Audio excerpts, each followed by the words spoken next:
O dia que eu quase matei meu primo. Bem, lá estava eu, tomando um café da tarde com minha família, até que meu primo mandou uma mensagem pra minha mãe, perguntando se ele poderia passar o final de semana aqui em casa. Minha mãe disse que podia. Depois dela mandar isso, a gente pensou em fazer uma trollagem com ele. Nós ia pegar uma fantasia do Pânico que ele não sabia que nós tinha, pois meu irmão tinha comprado pra fazer uma peça na escola. A ideia era assustar ele com aquilo, pois pra quem não sabe, meu primo ele é muito.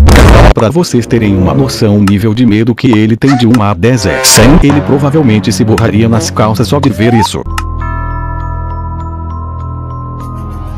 Então fizemos um plano de como seria a nossa trollagem, e assim que ele chegasse nós ia colocar em prática. Então lá pelas 7 da noite, ele chegou lá em casa sem saber que ele ia ser trollado.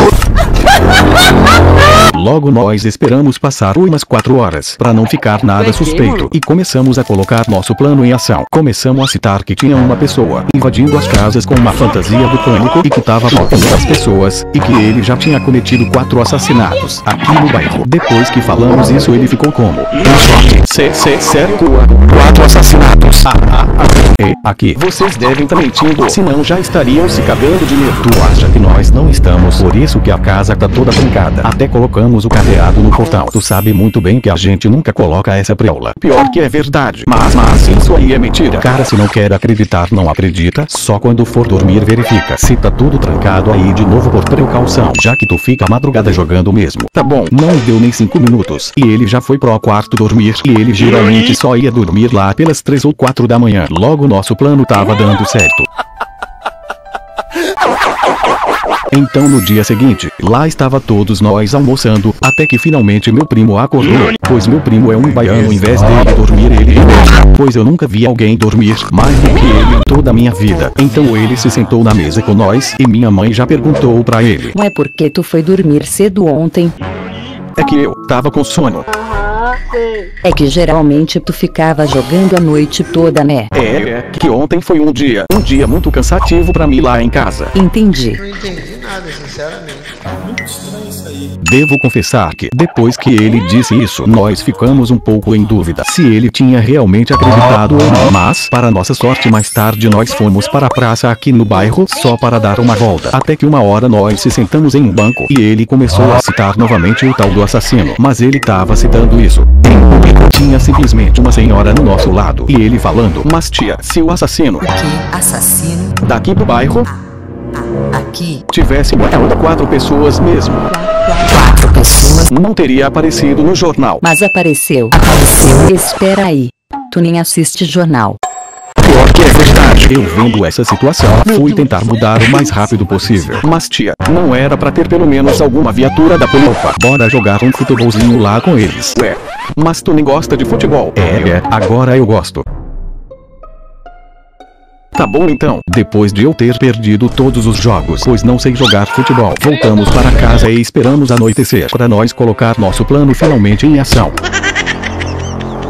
Até que enfim chegou a noite, e o plano era o seguinte: para quem não sabe, eu tenho 2 irmãos. Um deles é o mais velho, sendo o funkeiro que geralmente ia nos bailes funk nos finais de semanas, e o outro vocês já conhecem por tentativa de homicídio contra mim, mais conhecido como o cara da barra de ferro, ou o cara que me empurrou da escada. Tendo isso em mente, o funkeiro chegou no nosso primo e disse: ai feio, então mano, hoje vou pro baile, tá ligado? E se tu querer ficar lá no meu quarto jogando, pode ficar tranquilo, pois provavelmente nem vou chegar amanhã em casa, beleza? Tá bom, valeu. Então o funkeiro se arrumou, pegou seu carro e saiu. Mas isso era tudo parte do nosso plano, para ele achar que o funkeiro não estaria mais em casa, já que era o funkeiro que ia usar a fantasia. Então ele pegou o carro pra fingir que saiu, mas na verdade ele só colocou o carro na rua de trás e depois voltou andando. Enquanto tudo isso acontecia, o nosso primo já tinha colocado o videogame no quarto do funkeiro e já tinha começado a jogar com meu outro irmão, o assassino. Eu vendo que ele tava já com fone, já sabia que ele não ia escutar mais nada, pois nem sei como aquele ser humano ouve alguma coisa ainda, já que ele coloca o fone no silent. Pra vocês terem uma noção, eu que tô na sala, escuto os sons de tiro lá do quarto. Estava tudo conforme os planos, e o próximo passo era mandar mensagem pro funkeiro entrar em casa para ele se vestir. Logo mandamos a mensagem e ele entrou, e já foi correndo para atrás da nossa casa, onde é aberto, pois lá cada janela de cada quarto, no caso no meu e do funkeiro, são ligados neste corredor, tendo acesso em ambas das janelas. Logo enquanto nosso primo jogava Fortnite, eu estava estava do outro lado passando a fantasia pela janela para o funkeiro se vestir. Ele se vestiu, pegou a faca e cozinha, passou o ketchup e foi na janela do quarto dele, onde no caso estaria o nosso primo. Ele deu uns tapinhas na janela na intenção do nosso primo sair do videogame para ver que som era aquele, mas em vez disso ele nem tava ouvindo, até que ele começou a dar uns tapas mais fortes na janela, e ele até que enfim tirou o fone para ouvir. Assim que ele ouviu o barulho, ele saiu correndo de lá mais rápido que o berreado e foi falar pra minha mãe: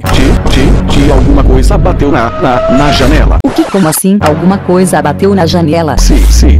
Tais ficando doido, deve ser nada. Talvez o vento empurrou alguma coisa na janela. Pode ter sido. Então ele voltou pro quarto, sentou e ficou olhando pra janela, vendo se não ia dar mais nenhum barulho de novo, enquanto o funkeiro tava esperando ele aparecer na janela pra assustar. Então lá ficaram os dois por um minuto. Mas cadê esse cearense? Será que foi uma pedra? Será que ele ouviu? Ou um graveto? Não é possível. Quer saber? Quero ver ele não ouvir agora. Ou até mesmo pode ter sido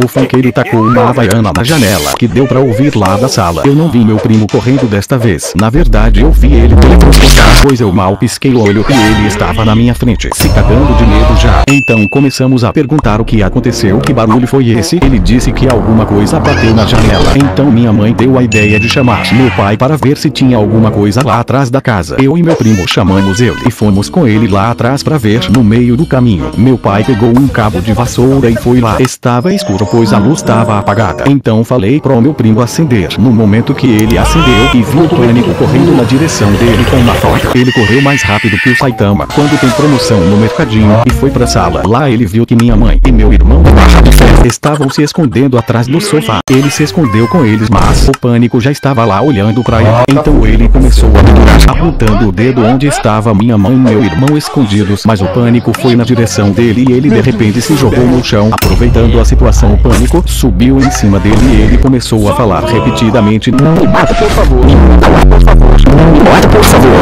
Puxa vida! Até que finalmente ele sentiu o cheiro de ketchup e percebeu que era uma trollagem. Nós começamos a rir, falando que ele tinha sido trollado e tal, mas ele tava com tanto medo que a asma dele atacou e ele não tava conseguindo respirar direito e tava se tremendo tão rápido que até pensei que ele ia atravessar o chão igual o Flash. Então nós entregamos pra ele sua bombinha de asma e ele começou a apertar aquilo desesperadamente. Ele ficou lá no chão por uns 5 minutos e a gente pensando que talvez ele poderia morrer por conta dessa trollagem. Neste momento de pura tensão, puro nervosismo, ele se levantou, sentou no sofá, olhou pra nós e disse: